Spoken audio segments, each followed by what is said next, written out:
धुरंधर के बारे में जितनी बातचीत करी जाए उतना ज़्यादा कम है। मैं अपनी पास्ट मेमोरी से कुछ ऐसी यादें लेके आया हूँ जो काइंड ऑफ तुम लोग हिडन डिटेल्स उसका नाम दे सकते हो। फर्स्ट ऑफ ऑल स्टार्ट करते हैं कि जब हमजा को घेर लिया गया था पाकिस्तान में जाती एंड उसके साथ क्या ऊट पटांग चीजें हरकतें कर रहे थे, ही ऑलरेडी नो इट। सो इससे क्या साबित होता है, हमजा ने उस टाइम पे उन लोगों को रोका नहीं, तो क्या हमजा गे है? बहुत सारे लोगों के डिफरेंट ओपिनियन है एंड बहुत लोगों की ये भी ओपिनियन है जो पाकिस्तान में लोग रहते हैं, आधे से ज़्यादा कम्युनिटी शिफ्टेड हो रही है एंड LGBT को सपोर्ट करा जा रहा है। वहाँ पर क्या क्या चीज़ें हो रही है भाई। मैं तो सोचता था ये सब चीज़ें दिल्ली में ही थोड़ा बहुत नॉर्मलाइज होने लगी है, बट नहीं भाई नहीं। लेकिन ये तो एक फलता फूलता न्यू कम्युनिटी है जो हर जगह पे एग्जिस्ट करने लगी है। अगर मैं सीरियसली पॉइंट पे आऊँ तो यह कम्युनिटीज़ के बारे में मैंने सुना है, वहाँ पर काइंड ऑफ पॉपुलर हो रही है एंड उस कम्युनिटी को अच्छी तरीके से दर्शाया गया है एंड काइंड ऑफ ऑफेंडेड वे में भी नहीं दिखाया गया। ऐसा लगेगा कि भाई बस सीन बीत गया एंड उस चीज़ का रेफरेंस भी दे दिया गया। And next detail, Hamza Rizwan को अपनी वही डायरी देता है जिस डायरी में उसने वो सब डिटेल्स लिखी हुई थी। एंड वही डायरी क्यों देता है? क्योंकि हमजा का तो सारा वर्क डन हो चुका है, तो Hamza already did all the work. अब रिजवान को क्या करना है? देखो रिजवान के में भी अलग टास्क हो सकते हैं जो हम लोग को नहीं पता है, क्योंकि मूवीज के अंदर जो भी आधे ज्यादा चीजें दिखाई गई उसकी एक्सप्लेनेशन तुम लोग को नहीं दी गई, सिर्फ वो चीजें कर दी गई है बैक एंड में, तुम्हारे दिमाग में छाप छोड़ दी गई कि भाई वो चीजें होंगी, कब होंगी, कैसे होंगी, क्या होंगी, तुम लोगों को कोई भी आइडिया नहीं। एंड वही काम रिजवान का भी है कि भाई जिसको टास्क दिए गए उसको पूरा करके आने होंगे, या आने भी होंगे या फिर हमेशा के लिए उसको वहीं सेटल होना है। एंड नेक्स्ट बात लेकिन स्टार्टिंग फेज की डिटेल की जसकीरत किस हिसाब से चलता है, किस हिसाब से गन को होल्ड करता है, किस हिसाब से ओवरऑल पोटेशन देता है कि भाई हाँ वो मिलिट्री वाला है, एंड उसकी आंखों में देखने से पता लग जाता है। भाई इस बात में मैं रणवीर सिंह की दाद देना चाहूंगा, भाई क्या तरीके की एक्टिंग का परफॉर्म करा गया है, वो बांध लेती है स्क्रीन से। ऐसा लगता ही नहीं 3-3.5 घंटे की मूवी हम लोग देखने गए हैं, सुबह गए हैं शाम हो गई है। एंड वही चीज उसके हाव भाव में दिखता है, वही चीज उसके एक्सप्रेशन में दिखता है, वही चीज उसके पहनावे में दिखता है, वही चीज उसका गन होल्डिंग में दिखता है, ऑल ओवर द थिंग जैसे वो गन चलाता, भाई superior level. And next detail बताने में थोड़ा सा मुझे अजीब सा भी अनकॉन्शियस सा भी लग रहा है, क्योंकि मैं पहले ही बता चुका हूं इस डिटेल को, लेकिन किस तरीके से उसको पोर्ट्रे किया गया है ना, वो बहुत ही ज्यादा काबिल तारीफ है। क्योंकि एक दिखाने का तरीका होता है कि भाई बंदा दिखा रहा तो मे बी सीरियस टोन के अंदर चला जाए, मे बी बंदा दिखा रहा तो उस हिसाब से उस कम्युनिटी को ऑफेंड ना कर दे। एंड मैं खतना वाले ओवरऑल सिनेरियो के बाद लेके चल रहा हूँ, दिखाने को बहुत ऑफेंडेड तरीके में भी दिखा सकते हैं, दिखाने को मे बी डिफरेंट तरीकों से दिखा सकते थे, but as a funny way में लिया गया जानबूझ के, ताकि कम्युनिटी ऑफेंड ना हो। एंड इस बात के लिए आदित्य धार को।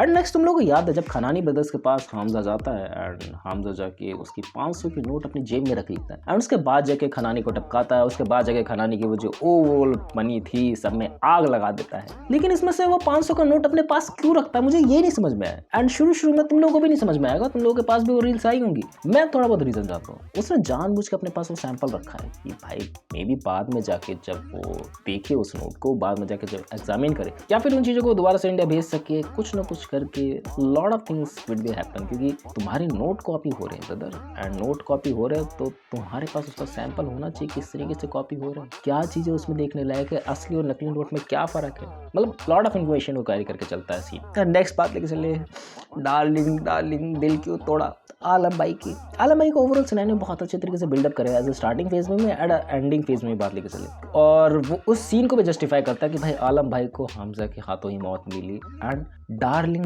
दिल क्यों तोड़ा, ये उस सीन को भी जस्टिफाई करता है कि भाई हाँ तू मेरा डार्लिंग है, तू नहीं मेरा दिल तोड़ा, तू नहीं मुझे टपकाया। ओवरऑल सिनेरियो बहुत ब्यूटीफुल तरीके से कैरेक्टर डेवलपमेंट लिखा गया है एंड उसकी एंडिंग जस्टिफाई दैट थिंग। उसकी एंडिंग में और भी ज्यादा चीजें थी कि भाई हाँ कि उसको उसी हिसाब से विधि विधान के थ्रू ही खत्म करा जाएगा, जलाया जाएगा, लॉट ऑफ डिटेल्स गाइड करता है वो चीज। एंड पास की तुम लोगों ने कोई ना कोई स्पाई मूवी देखी, तुम लोगों को याद होगा कि ऐसे ही लोगों को जानबूझ के ऐसी चीजों में भर्ती करा जाता था, पिक पॉकेट हो गए कि उनको स्पाई बना देना या फिर उनसे जासूसी करवाना ताकि इन्फॉर्मेशन मिल सके। एंड अगर वो कभी बंदा पकड़ा भी जाए उसके पास वो इन्फॉर्मेशन रहे ही ना, वो सिर्फ एक नॉर्मल बंदा ही रह के वहां पर रहे। एंड पिंडा के मरने के बाद ना सीन बहुत जल्दी शिफ्ट हो जाता है एंड वो शिफ्ट ने जानबूझ के दिखाई जाती है क्यूरियोसिटी बढ़ाने के लिए, भाई क्या चीजें हुई बैक एंड में हम लोग खुद नहीं पता, हो सकता है मार के वो बस बाहर बैठा हो विस्की पी रहा हो, नहीं वो सीन इस वजह से स्किप आउट करते कि वो दिखाता है वो दुख, वो दिखाता है वो दर्द जो हमसे कैरी आउट करके चलाता है। एंड 26/11 के टाइम पे भी तुम लोग को दिखाया जाता है कि भाई उस टाइम पे भी उसने कुछ ना कुछ पदार्थ लिए थे जिस वजह से उसकी थोड़ा ठिकाने आ सके या थोड़ी देर के लिए उस गम को भूल सके। एंड उसके बाद आलम चाचा ने उसकी मदद करी थी एंड पिंडा वाले टाइम पे भी आलम चाचा ने उनकी मदद करी थी। भाई wow that's beautifully crafted and at then चीज़ें बहुत बुरी तरीके से एड हुई। लाइक जब वो मूवी का सीन आता है ना, वी गॉट इमोशनल क्योंकि एज अ स्टार्टिंग फेज से देखते आ रहे हैं कि भाई ये अपने चचा जैसे है भाई, ये सब चीज़ें संभाल लेंगे बैक एंड में। एंड जसकीरत का इमोशनल एंगल तुम लोग को याद आता है जब येलिना से वो फोन पे बात करता है लास्ट में मेजर इकबाल को मारने के बाद, एंड वो अपना नाम बताता है, and that was that feeling कि तुम लोग अपने लवर से अपना नाम सुनना चाहते हो। दैट वाज फीलिंग कि भाई लास्ट बार मैं जा रहा हूँ तो इससे बात करके जाऊंगा। That was not a detailing but that's is detailing कि मैंने एक नई फैमिली बनाई थी एंड अब मैं इससे कभी भी मिलने वाला नहीं हूँ, क्यों ना इसको मैं थोड़ी सी अपनी डिटेल्स देके जाऊँ।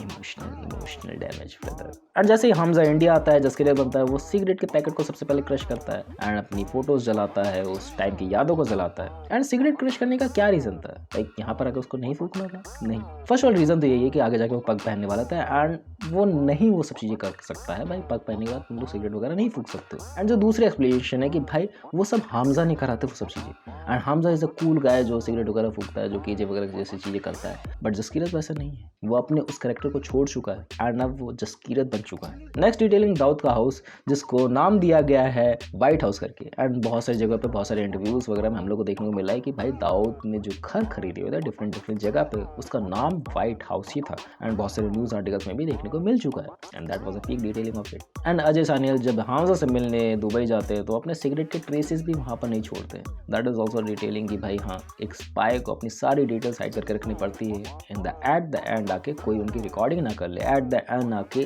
कोई इन पे नजर ना रख रहा हो। सो दैट्स वाई चीज़ें बैकएंड करी जाती है। ये बहुत सारे हम लोग को स्पाई मूवीज, स्पाई बुक्स वगैरह में देखने को मिला है कि ये सब डिटेल्स हाइड करी जाती है ऑलरेडी। एंड हम लोग का दिमाग भी इतना ज़्यादा खुराफाती हो गया था, हम लोगों ने पहली बारी में देख के पता लगा लिया था सब चीज़ों को। एंड द नेक्स्ट डिटेल वो द रेलवे स्टेशन की भाई रेलवे स्टेशन का नाम उस टाइम पे कुछ और होता है, चक्की बैंक, एंड उसके बाद जाकर वो बदल दिया जाता है पठानकोट में। सो उस स्मॉल डिटेल को भी बहुत अच्छी तरीके से दिखाया गया है कि हाँ भाई आदित्य धार ऐसी मूवी नहीं बना रहा है, उसको पता है कि उसकी ज्योग्राफिकल नॉलेज किस हिसाब से है, तो उसके हिसाब से सब कुछ पोर्ट्रे करना है एंड वो रियल लगना चाहिए एंड वो रियल लगता भी है। एंड जमील जमाली साहब का तो हम लोगों को पता है कि भाई वो शुरू से इंडियन स्पाई थे, लेकिन बाद लेके चले उन्होंने स्पाईगिरी अपनी शुरू से ही चालू कर दी। लाइक हमजा को मॉनिटर करना, लाइक हमजा और येलिना को मिलवाना, उसका फोन फेंक के।